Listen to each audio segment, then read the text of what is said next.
there are certain stories that lodge themselves in your mind, not because of their noise and drama, but because of their silence. The story of Joshlin Smith is one of those. It begins on a day that was, by all accounts, completely ordinary.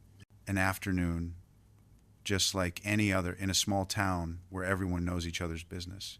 But on this day, that familiarity would be shattered by an absence, a quiet, inexplicable void where a 6-year-old girl should have been. On the 27th of August, 2025, late in the afternoon, Joshlin Smith walked out of her home in Saldanha Bay. She was still in her school clothes, her scuffed shoes on her feet, and her school bag on her back. She waved to her younger siblings and set off on a trip she'd probably made a dozen times before just a quick walk to a nearby shop. But that wave goodbye was the last time she was seen. She didn't scream. No one saw a struggle. In a town where you can't help but notice things, Joshlin simply vanished. This is the absolute core of the mystery. It's the kind of disappearance that defies easy explanation. When a child vanishes from a place they know, a place that's supposed to be safe, it creates this profound sense of shock. The fact that there were no immediate clues, no witnesses, no trace at all, well, that absence of evidence becomes the most haunting clue of all. You know, in a huge city, you might imagine 100 different scenarios, most of them involving strangers and anonymity. But in a small, tight-knit community, the dynamic is completely different. When a child disappears there, the circle of suspicion doesn't just point outward. It inevitably begins to curve inward, forcing everyone to look at their neighbors, their friends, and even their families in a new, unsettling light.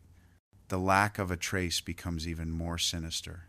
The immediate shock of Joshlin's disappearance quickly gave way to a desperate search, and that search started to pull back the curtain on her daily life. To understand the loss, you have to understand who was lost. Joshlin Smith was, by all accounts, a cheerful and polite little girl, just 6 years old, the oldest of 3 kids. She was curious, she loved to draw, and she spent her days doing the things kids do, going to school, playing on the dusty streets outside her modest home. Her mother, Raquel Smith, who most people in the area called Kelly, was the one running the household. Neighbors later described Kelly as being strict, but that's one of those words that can mean a lot of things. At the time, there was certainly nothing about her or the family that would have suggested anything truly dark was at play. They seemed, for all intents and purposes, typical. And it's that very ordinariness that makes what happened next so jarring.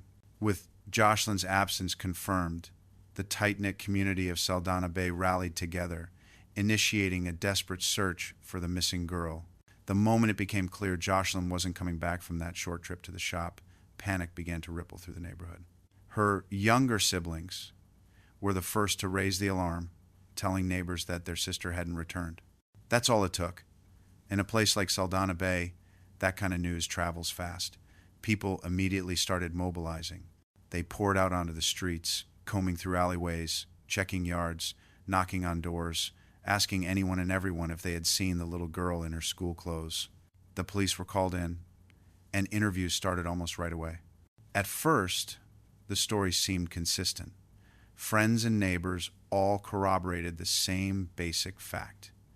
She was last seen walking in the direction of the corner store. It was a simple, clear timeline. But as the immediate search yielded no answers, that initial clarity surrounding Joshlin's disappearance began to fray, revealing the first threads of inconsistency. Despite the whole community turning out, despite the police interviews, the search turned up nothing. Not a shoe, not her school bag, not a single person who had seen her after she supposedly headed for the store. And this is where the story starts to shift. While most people agreed on her general direction, little inconsistencies started to pop up in the details. And then came the first real piece of discordant information. A witness came forward and mentioned seeing a strange car parked near Joshlin's home right around the time she would have disappeared. Suddenly, the narrative wasn't so simple anymore. This wasn't just a child who might have wandered off and gotten lost. The mention of a strange car, an unknown vehicle, introduces an entirely new and terrifying possibility. It casts a shadow of doubt over that simple initial timeline. It's the first hint that maybe this wasn't an accident, that maybe an external force was involved. It's the moment a missing person case begins to feel like a criminal investigation. Think about it. That detail, the strange car, it's a classic element in these kinds of stories for a reason. It's a small, isolated fact, but if it's true, it changes everything. It points away from a child getting lost and directly towards abduction. Its importance isn't just what it is, but what it implies about the dangers that might have been hiding in plain sight, right there on an ordinary street in a quiet town. So, after exploring all that, it really boils down to a few core insights. The disappearance of a child from a place that feels completely secure is what creates the most profound kind of mystery, and it's made even worse when there are no immediate clues. In a small town, that crisis becomes a shared burden, but it also turns up the heat on internal suspicion. And we see how even the most straightforward story can start to fall apart when you look closely, when those subtle inconsistencies begin to surface. Those first few moments, the immediate reactions of the family and the community, they set the foundation for everything that follows.